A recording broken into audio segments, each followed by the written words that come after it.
And with each of these funding rounds, the co-founder's ownership of the company gets lower and lower, and the stakes of these outside investors gets higher and higher. So I'd be interested to know, kind of from an emotional perspective, how you kind of came to terms with that initially. I mean, you know, it's kind of giving away pieces of your baby, but also where to draw the line, because there must be, from a smart business mindset, a certain portion of the company that you and your co-founders need to make sure that you are in control of.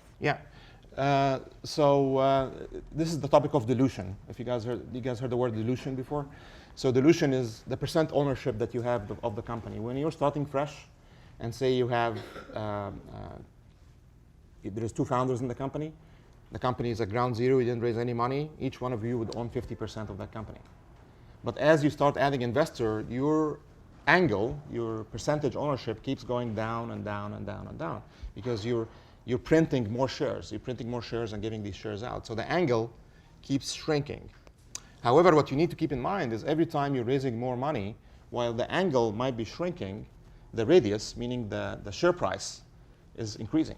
So the area is actually going up, right? So the pie was this small at the beginning, now the pie is this big. So keep your eye on the prize. Keep the eye on that prize of how can I grow the area I have as opposed to just the angle I have. Now, ideally, you want to grow both. Ideally, if you were in a position to be like Mark Zuckerberg and own 50% of Facebook, or I don't know how much he owns these days, try and do that.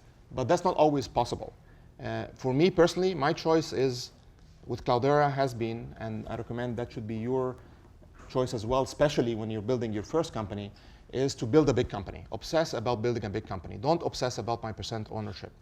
To give you an example, you can own 50% of a company that sells to Google for $100 million, and you'll end up making what in this case?